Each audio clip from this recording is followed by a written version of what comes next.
不是此处了。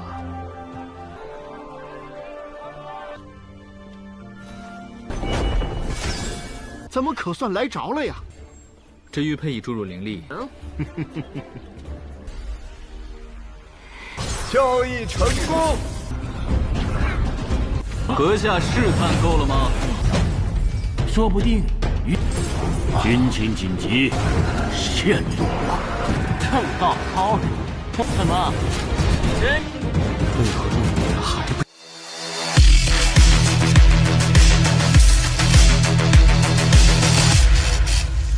Setelah kembali ke kediamannya, Hanli hanya bisa menghela napas saat melihat Mu Feiling masih berada di Soaring Heaven City. Padahal sebelumnya dia telah meminta Mu Feiling dan juga Senior Lu untuk segera pergi jika dirinya belum kunjung kembali. Namun keadaan ternyata berubah di luar dugaannya. Mu Feiling kemudian menjelaskan bahwa sekitar setengah bulan lalu ia berhasil menembus kemacetan kultivasinya dan kini telah mencapai tahap pondasi, tingkat pertengahan.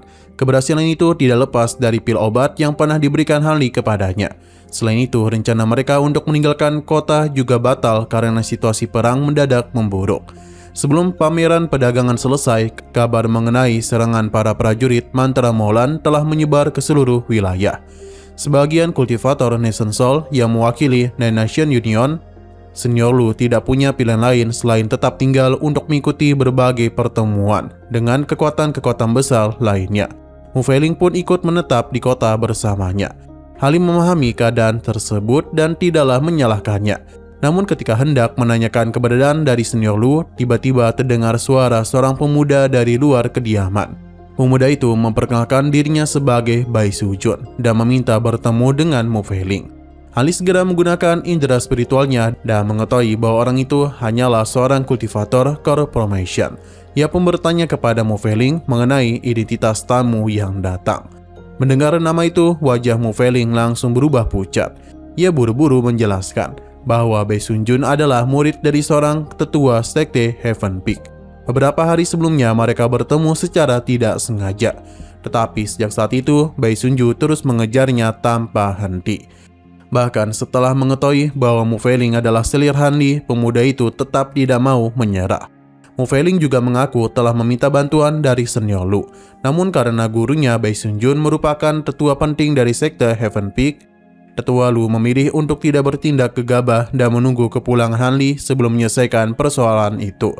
Mendengar penjelasannya, Hanli hanya tersenyum. Baginya, seorang kultivator Core Formation yang berani bertindak seperti itu pasti memiliki tujuan lain selain urusan pribadi. Hanli kemudian mengajak Mu Feiling keluar untuk menemui tamu itu. Begitu melihat Hanli muncul bersama Mu Feiling, Bai Sujun langsung terkejut.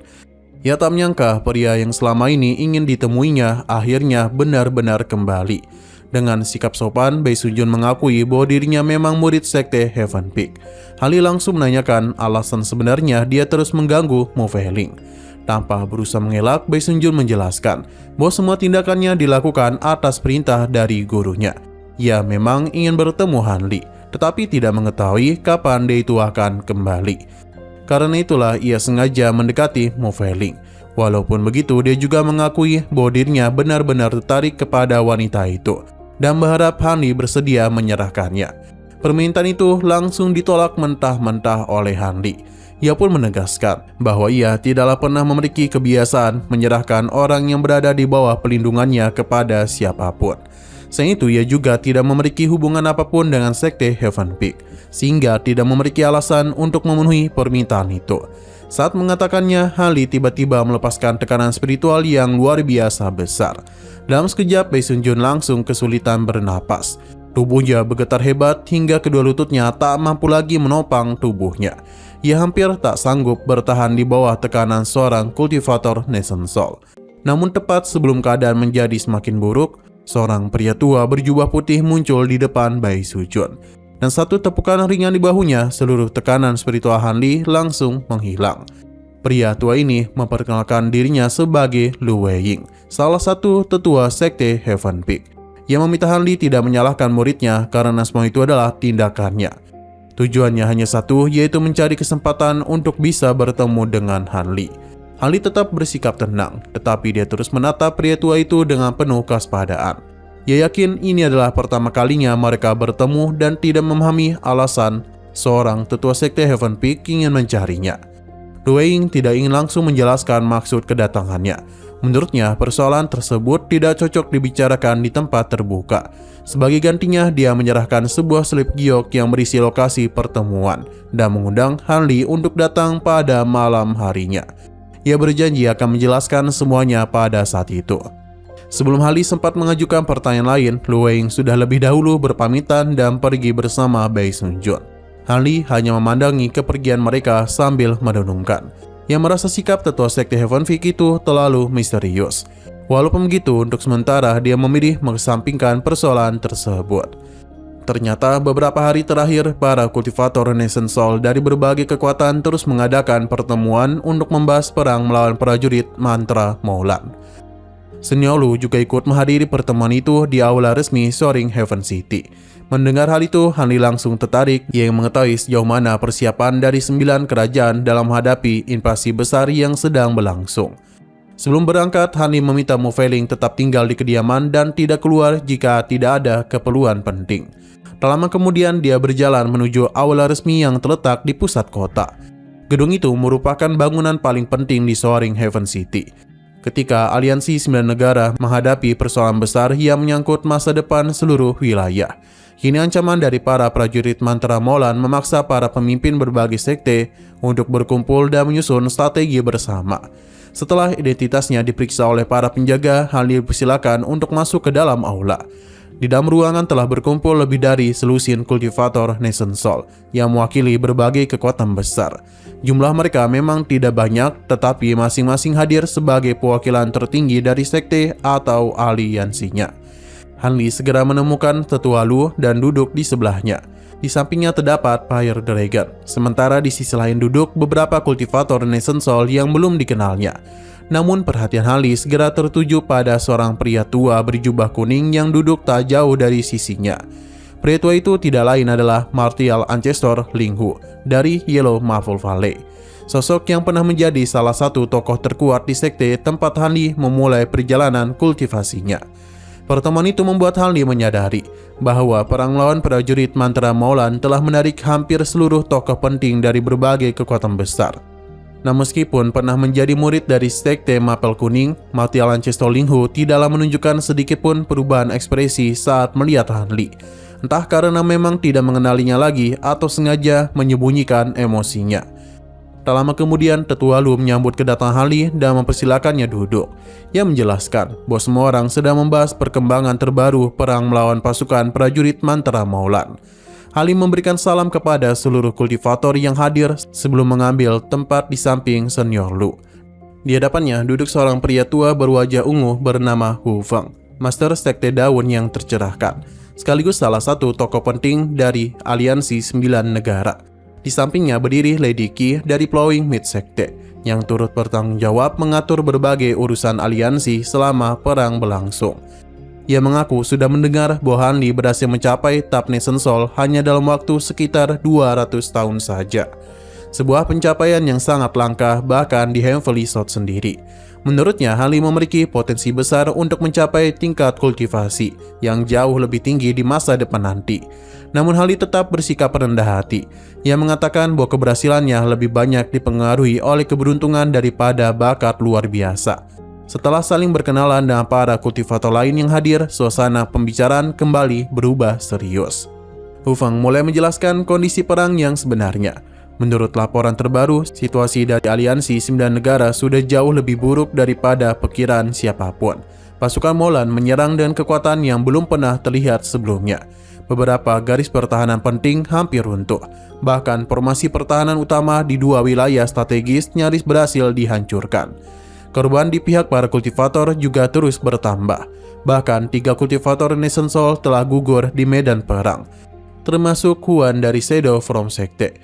Kehilangan beberapa kultivator tingkat Renaissance Soul dalam waktu singkat itu merupakan pukulan yang sangat berat bagi aliansi 9 negara. Mendengar kabar itu, seluruh ruangan langsung dipenuhi suasana muram. Seorang tetua dari Sekte Spirit Control kemudian mengajukan pertanyaan. Ia merasa aneh karena para kultivator Renaissance Soul seharusnya sangat sulit untuk dihabisi. Kalaupun kalah dalam pertempuran, Nation Soul mereka biasanya masihlah mampu melarikan diri menggunakan teknik teleportasi sesaat. Hu Feng menjelaskan bahwa kedua kultivator yang gugur sebenarnya kalah dalam pertarungan 1 lawan 1 melawan prajurit mantra Molan yang tingkat kultivasinya tak jauh berbeda. Yang mengejutkan bukanlah kekuatan lawan mereka, melainkan harta aneh yang digunakan oleh para prajurit mantra itu.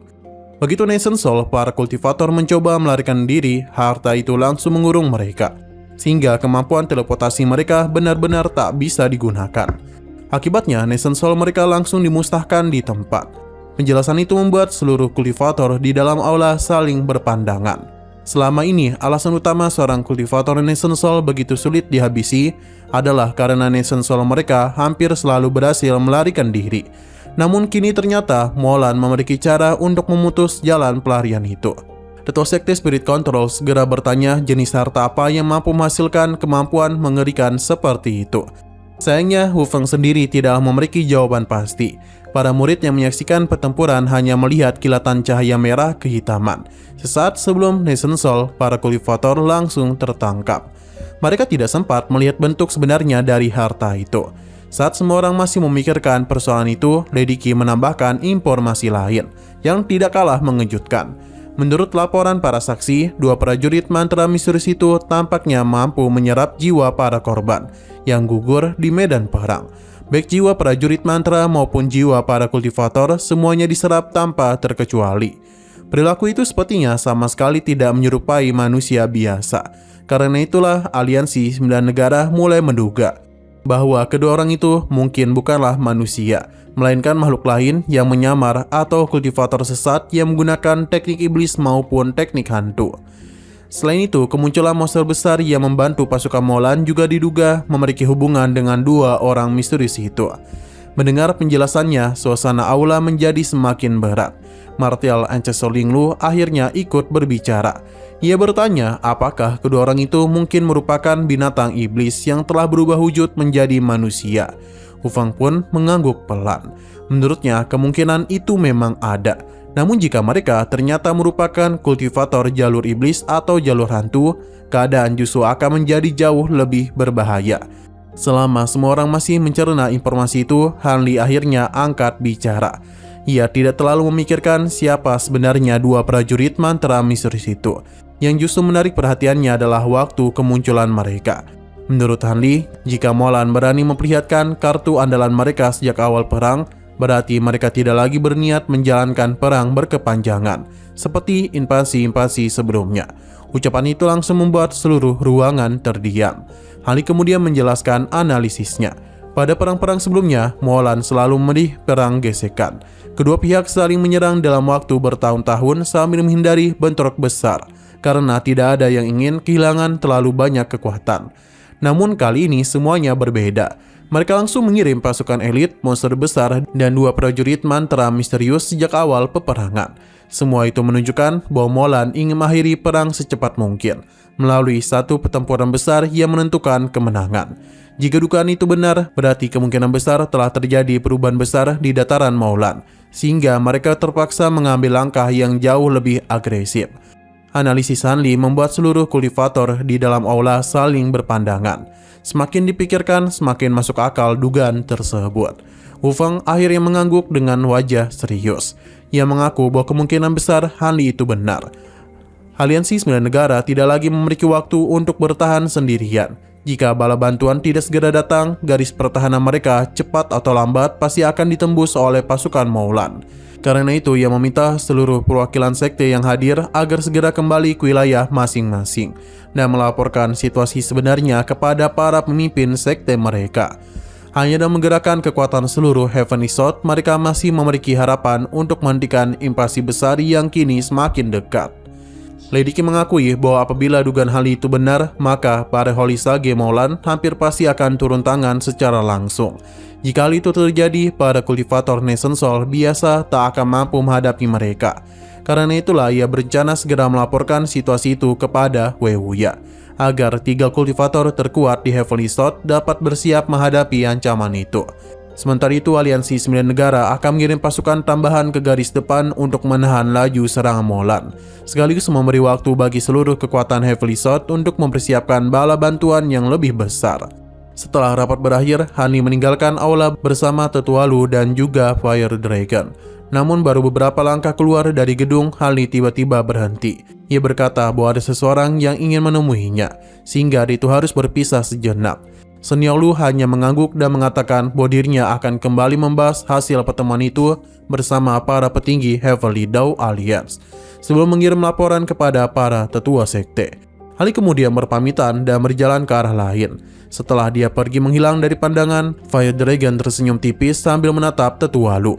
Ia berkata bahwa dirinya dapat menebak siapa sebenarnya orang yang memanggil Hanli. Menurutnya, orang itu kemungkinan besar adalah Martial Ancestor Linghu dari Yellow Maple Valley. Fire Dragon menjelaskan bahwa usia Martial Ancestor Linghu sudah hampir mencapai batas. Jika ia meninggal tanpa penerus yang mampu mencapai tahap Nation Soul, maka Yellow Maple Valley akan kehilangan pelindung terbesarnya. Sebagai salah satu sekte besar, kehilangan seorang kultivator Nation Soul bisa menjadi awal kehancuran seluruh sekte. Karena itulah, Fire Dragon yakin Martial Ancestor Linghu sedang berusaha membujuk Hanli agar kembali ke sekte lamanya.